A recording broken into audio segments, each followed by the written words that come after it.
जय हिंद दोस्तों, मैं सेबी पंजीकृत सलाहकार नहीं हूं। यह वीडियो केवल शैक्षिक और सूचनात्मक उद्देश्य के लिए बनाई गई है। एक जस्ट अभी अभी रात में ओला इलेक्ट्रिक से जुड़ी हुई खबर आ रही है 18 मार्च 2026 की। बाकी मैं न्यूज़ नहीं ढूंढ पाया हूं जल्दी जल्दी, तो केवल इसी न्यूज़ के बारे में बात करेंगे छोटा सा। और शेयर में आज बढ़िया सा मोमेंटम भी आया है, तो क्या यह मोमेंटम कंटिन्यू रह सकता है, इसके बारे में भी थोड़ा सा टेक्निकली बात करेंगे। क्योंकि आरएसआई नीचे के साइज से रिकवर करके ऊपर आ रहा है। बहुत अच्छा पैटर्न आरएसआई पे भी दिख रहा है और यहाँ पे भी अच्छा खासा सपोर्ट देखने के लिए हम लोगों को मिल रहा है। अब देखिए, एक इन्होंने फिर से परिवर्तन किया है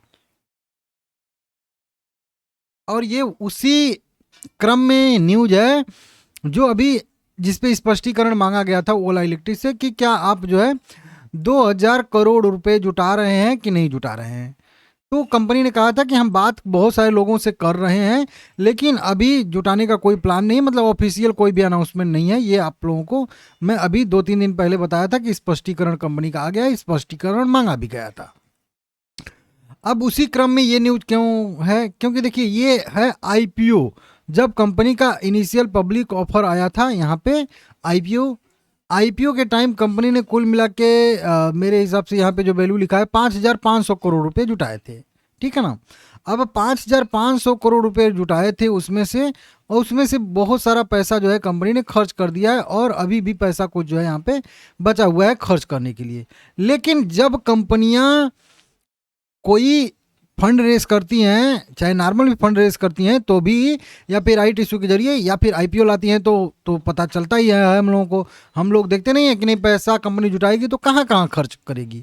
तो उसके लिए कुछ ऑब्जेक्ट, यहाँ पे ऑब्जेक्ट 3 ऑब्जेक्ट 4 लिखा है ना, तो कुछ सब्जेक्ट बोल रहा हूँ, ऑब्जेक्ट लिखे होते हैं, उनके कुछ उद्देश्य लिखे होते हैं कि इस उद्देश्य के लिए इतना पैसा खर्च होगा। जैसे 5,500 करोड़ रुपया कंपनी ने टोटल जुटाया था, तो मान लेते हैं कि इसके लिए कंपनी ने 5 उद्देश्य जो है तय करके रखे थे या 10 उद्देश्य तय करके रखे थे कि हम 5,500 करोड़ रुपए जुटाएंगे तो कहाँ कहाँ पे खर्च करेंगे।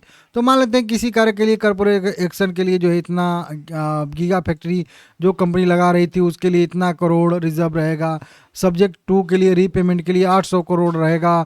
ऊपर के साइड में ये जो अभी बताया था कुछ प्लांट के लिए जो है कंपनी ने कुछ अलॉटमेंट किया था। उसके बाद जो है यहाँ पे कुछ इन्वेस्टमेंट के लिए 1,500 करोड़ तय किया था। उसके बाद जो है एक्सपेंडिचर के लिए कंपनी ने 1,200 करोड़ तय किया था। उसके बाद जो है जनरल कॉरपोरेट पर्पस के लिए 1,375 करोड़ रखा था। मतलब कुल मिला के किसी न किसी चीज़ के लिए पैसा रिजर्व रहता है।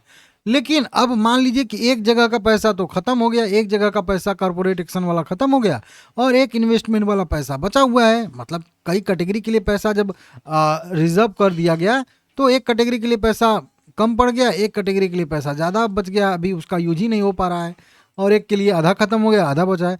तो उसके लिए क्या कंपनियां करती हैं कि फिर से उस उद्देश्य में परिवर्तन करती हैं। मतलब फिर से कि मान लेते हैं किसी चीज़ के लिए 2,000 करोड़ रुपया का इन्होंने मतलब रिजर्व करके रखा था, तो उसमें से 1,000 करोड़ यूज हुआ है, तो और किसी में 1,000 करोड़ रुपए का इन्वेस्ट मतलब रिजर्व रखा था, वो 1,000 करोड़ रुपए खत्म हो गया है। अब उसमें और पैसा चाहिए, तो अब इधर 1,000 करोड़ बचा है लेकिन इधर तो अब चाहिए।